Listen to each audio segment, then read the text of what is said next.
જય માતાજી મિત્રો આ દુનિયામાં ભારતમાં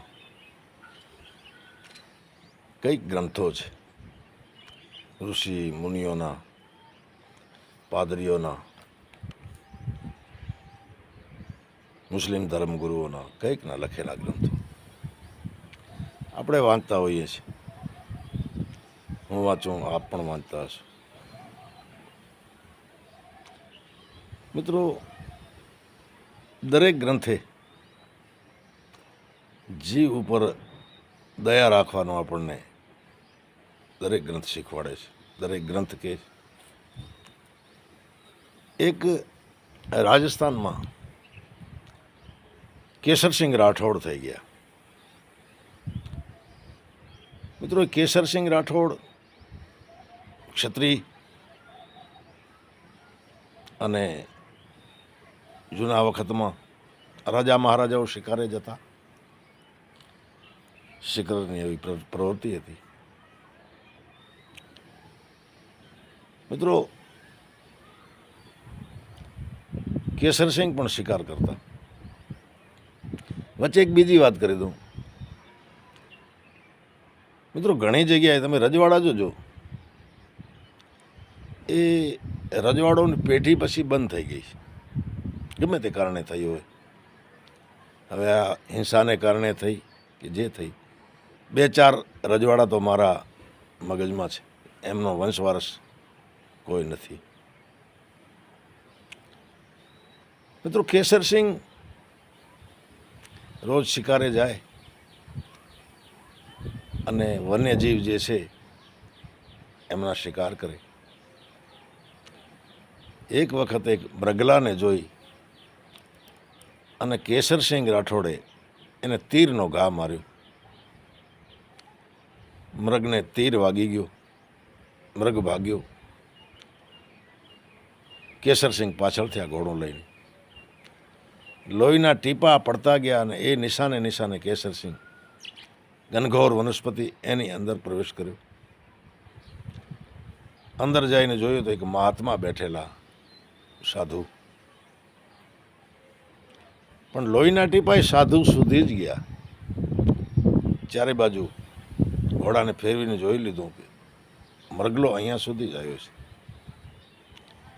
સાધુને પ્રણામ કર્યા.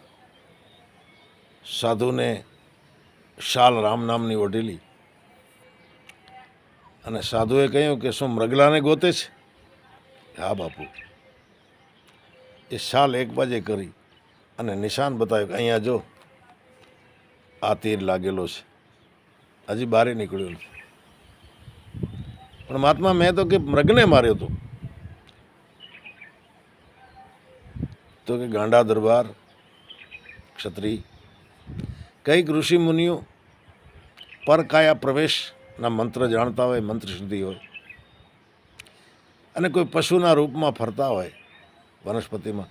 આજ દિવસ સુધી તું કેટલા માણસોને મારીને ખાઈ ગયો, કેટલા બ્રાહ્મણોને, ઋષિ મુનિઓને કેટલાને ખાઈ ગયો.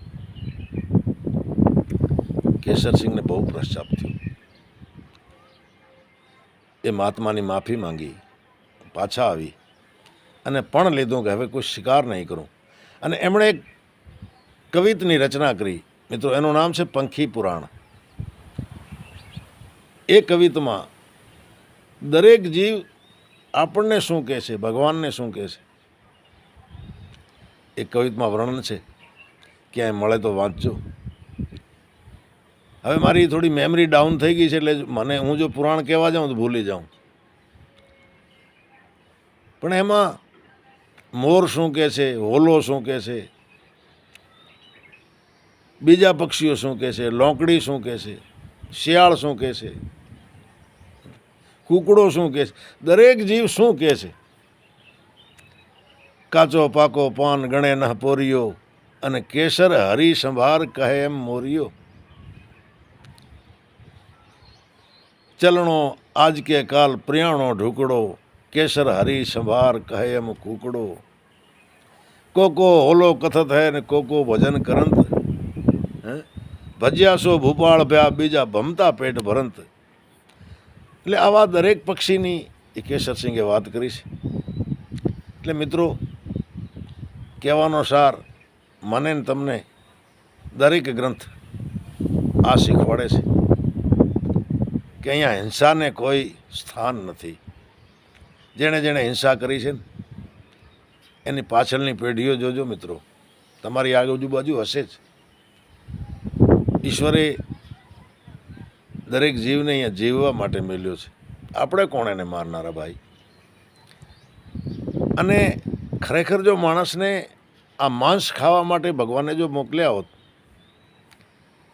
તો માણસના 4 દાંત, 2 નીચેથી 2 ઉપરથી આ કૂતરાના જેવા મોટા અને અણીદાર હોત.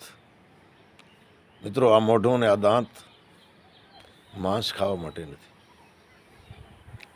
અમુક જાતિઓ જીવ હિંસા કરે એ એમ કહે છે કે અમારા ધર્મમાં છે. અરે ભાઈ, અમે એ ધર્મને જાણીએ છીએ, અમે નામ લઈએ છીએ એનો. જેનો તમે નામ લ્યો છો ને એના હું નામ લઉં છું. અમારા ઘરમાં તમારા પુસ્તકો પડ્યા છે, પણ અમુક મુદ્દા જે છે, અમુક વાતો તમારી ધર્મની હું ફોલો કરું છું. તો મને શું તમારો ભગવાન મારી નાખશે ભાઈ? કે મારો ભગવાન મને મારી નાખશે કે તું આ લોકોનો ધર્મને કેમ ફોલો કરે? મિત્રો, दया धर्म को मूल है, पाप मूल अभिमान, तुलसी दया न छाड़िए, जब लग घट में प्राण, तुलसी हाय गरीब की कबू न खाली जाए, मुए ढोर के चाम से वो तो लोहा भस्म हो जाए. खरेखर તમે કલ્પના કરો કે જીવને જ્યારે કાપતા હશે, હું તો આ વિડીયો અમુક જોઉં, એ ગાયો ને ભેંસો ને દોડે જીવ બચાવવા માટે, અને એને પહેલેથી કેવી ખબર પડે કે હવે મને મારવાનો સમય આવ્યો, પછી જીવવા માટે ફાંફા મારે. મિત્રો, દરેક જીવને જીવવો છે, એને જીવવા દો, જીવો અને જીવવા દો. અને ખરેખર આ તમારા પરિવારને પછી જેવા તમે કર્મ કરશો, હારા કરશો, તો તમારા દીકરા, પોતરા, પડપોતરા એ લોકોને આનો તમે જે કરો એનો બેનિફિટ મળશે મિત્રો. અને જો હું અભરા કર્મ કરીશ, જીવ હિંસા, મન વચન કર્મથી હિંસા હિંસા ને હિંસા, તો એ મારી ઓલાદ ભોગવે મિત્રો. અમારામાં કહેવત છે કે પાપ પોતરે ને ધર્મ દીકરે. મિત્રો, એવો નથી કે હું મહાન ઋષિ છું કે મહાન ડાયો છું, હું હિંસા નહીં, મારામાં અવગુણ ઘણાય હશે, પણ મિત્રો કોશિશ કરું છું કે કોઈની હિંસા ન થાય. હિંસા એટલે 3 પ્રકારથી ન થવી જોઈએ, મન વચન અને કર્મથી. તો મિત્રો, આજે બેઠા બેઠા મને આ કેસરસિંહ રાઠોડની કવિતા યાદ આવ્યો, પંખી પુરાણ. મેં કીધું આપની સાથે શેર કરું. આપની આજુબાજુ ક્યાં મળતો હોય તો વાંચજો મિત્રો, અને અહિંસક થવાનો પ્રયત્ન કરજો, તો મારો આ વિડીયો સાર્થક થશે.